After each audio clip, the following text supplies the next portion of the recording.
Yes, people, welcome back to Pearson Fitness. As you can see from the title of this video, we are going to be discussing why you do not need to squat, more specifically barbell squat. So the only people who are excluded from this video are going to be one, powerlifters, because yes, you do need to squat for your sport, and two, CrossFitters, because you do need to squat for your sport.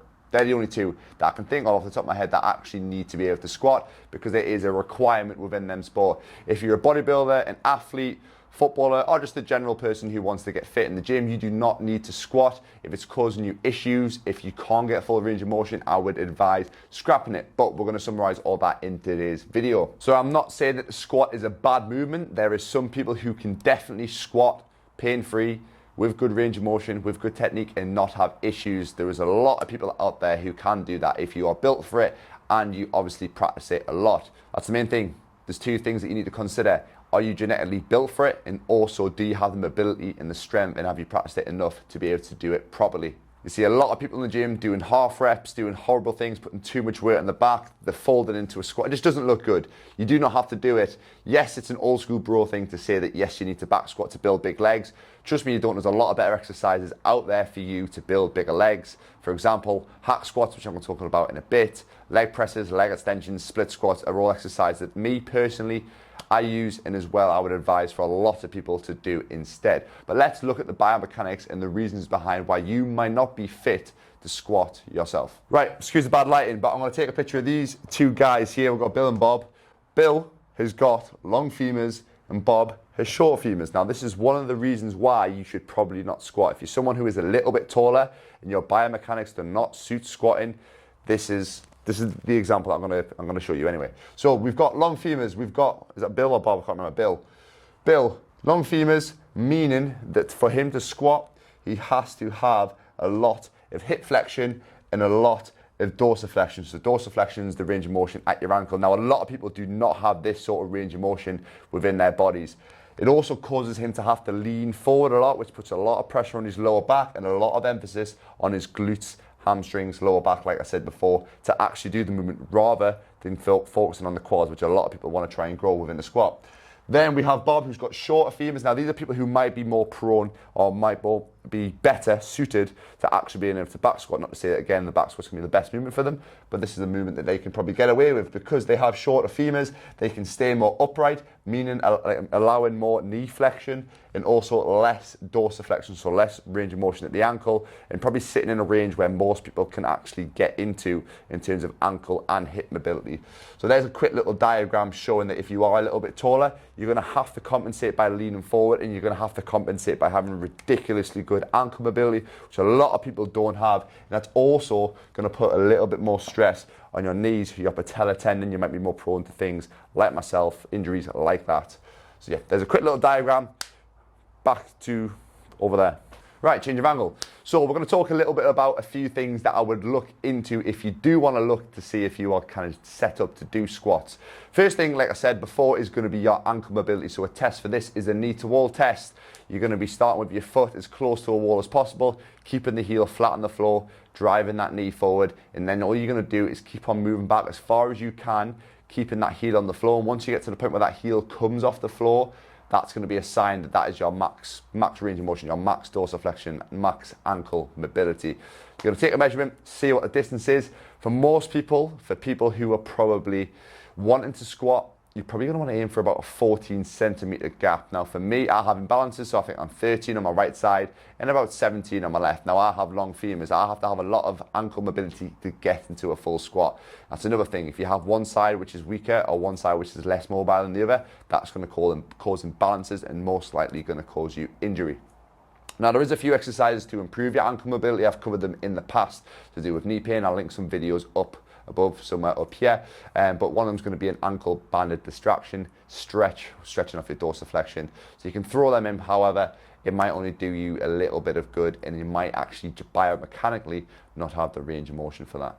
So if you really do want to back squat and maybe it doesn't cause you too much issues, but you feel like you don't quite have the ankle mobility to do it, you can use heel wedges. Now I've done a little TikTok, Instagram reel, because that's what's trendy these days, covering the subject, but I get mine off Primal Strength. They're just literally 15 degree, you can get 30 degree heel wedges just to raise your ankles. Squat shoes do a pretty similar thing. That's just going to help you get a little bit more ankle range of motion to help you get that depth in a squat. Now, fixing the ankle mobility is not going to fix all your problems. You've still got a lot of load going through your spine. If you don't have the hip mobility, you're still going to have a lot of pressure going through your hips and back. Now, if you think in the big picture, if you are very strong, if you are loading 200, maybe 250 kilograms, if you are that super strong, it's going to be a lot of load going through your spine and a lot of pressure for your joints. Now, in terms of bang for buck exercises, if you had to pick one to hit your whole body in majority of the legs, yes, the back squat would be great. However, if you have the time, if you have good equipment at your gym, I would recommend using different exercises. For example, a hack squat or a leg press. The reason we would use a hack squat or a leg press is because it's great for everybody. You can adjust your foot position depending on your hip and ankle mobility, and also to hit slightly different muscle groups. So if you have poor ankle mobility, you can just push your feet slightly higher up the leg press or the hack squat pad just to adjust for that tight ankle so you can keep your heels flat on the pad. Now this is going to take a little bit of pressure off your knees as well. If you do have any pre-existing ankle or knee issues, you can adjust your feet like that. And also if you want to target a little bit more towards your glutes, get a little bit more hip flexion, you can have your feet a little bit higher up on the pad on a leg press. So with these machines, you obviously have that ability, but with squats, you don't really have that ability to do. So there's a lot more flexibility with your machine variations. Also, the squat in general doesn't hit all ranges of motion of the legs, of the quads more specifically. So you want to target the shortened range, which is going to be exercises like your leg extension when you're getting that muscle fully shortened. I always start my leg days with some sort of shortened range movement, whether it be the hamstring, lion hamstring curl for the hamstrings, or a seated leg extension to hit the quads. Like I said, this is going to target the quads or the hamstrings in their shortest range, which is the hardest position to get into. And as you go through our workout, the ability to get into that range diminishes. So if you're just purely doing squats, I would probably recommend throwing some stuff in like that. And also, it's going to warm the joint up a little bit more. So you're going to get a little bit more blood in the quads, in the hamstrings, and around that knee joint, so more synovial fluid, which is going to then also make you a little bit less injury prone when it comes to you doing your heavy lifts. So if you do have imbalances, if you are someone who has maybe had injuries in the past, or maybe just has one leg long on the other, has a little bit less mobility in one side of your body, you are going to be prone to more injuries. And loading your body with a lot of weight on your back and also doing bilateral, so double leg movements, is going to probably be something that you might have to consider stopping for a little bit, just purely because of the risk to reward ratio. It's not going to be worthwhile. You might have to integrate some unilateral movements, for example, single leg pressing, split squats, rear foot elevated split squats, which is one of my favorite movements. All my clients will definitely know that one, just again because it's going to work each side individually, and you also have that ability to move that foot forward and backwards, maybe add a heel wedge in as well, just to adjust for your mobility and also to hit different muscle groups. I see a few issues as well with people when I see them in the gym back squatting. Their knees are caving in, they're looking like they're leaning one side to the other, they don't have the core strength and also the strength in the glutes to actually maintain a good position. So they don't have strong adductors, they don't have strong abductors, their core, their obliques are not firing, they're not bracing properly.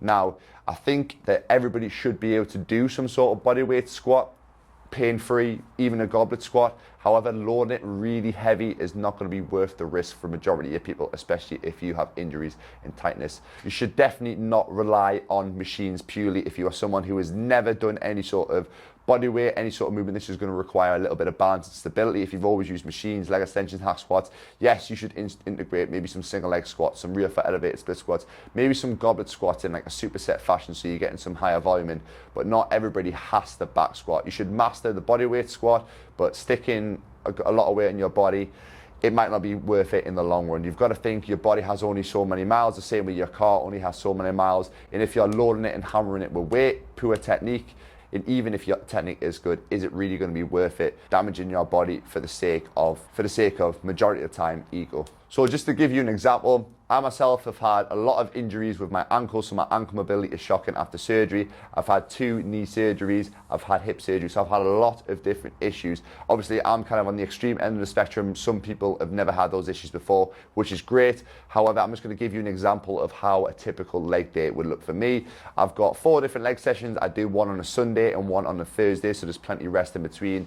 And obviously there's 2 rotations of the exercises. So just an example, leg session for me would be starting off warming the hamstrings up, a lion hamstring curl. I'll do 2 or 3 sets on there. Then moving on to a leg extension again, like I said before, warming that quad up and getting it working in the shortened range, getting that quad fully shortened and fatiguing it in that range of motion.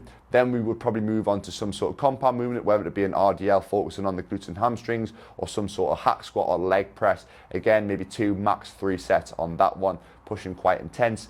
Again, because we've already warmed up and done our accessory movements first, our joints are going to be fine, so we can probably push the load quite a bit on the hack squat safely. So after we do our 1 or 2 compound movements, RDL, hack squat, leg press, whatever it may be on that day, I will always finish off with a unilateral movement, which for me, my favorite movement is going to be the rear foot elevated split squat. Again, just because of that ability to move the foot back and forward, adjust it, and also hit the quad in different range of motions. The back leg of a rear foot elevated split squat is going to be working the quad in its lengthened position, whereas the front leg is going to be almost biasing a similar sort of squat movement to what you would get in a leg press. So there's a great bang for your buck exercise. If you're short on time, the one exercise I would probably stick to for most people would be a rear foot elevated split squat. Another point why you shouldn't be back squatting is because is it going to be safe enough for you to push the intensity that you want to push? Trying to fail on a back squat is a skill, and you probably want a spotter or someone around you, compared to if you're on a leg extension, a hack squat, a leg press, even walking lunges or split squat. Exercises like that are very, very safe for you to fail on.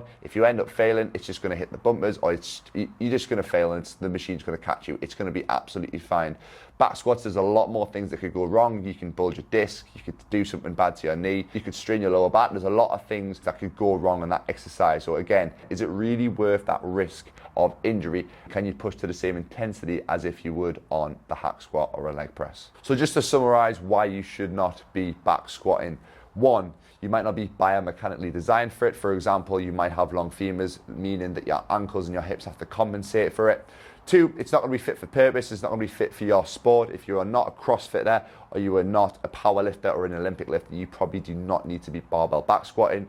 3, it causes you pain, or you maybe just can't get full range of motion in that. If any exercise is causing you pain, you probably need to look at your technique. You might need to do supplementary exercises to fix the issue to start with, and again, maybe dropping the weight completely, or maybe just switching over, like I said, from your barbell squat to a hack squat might be better for you long term. Think of the risk to reward ratio of the exercise that you're doing.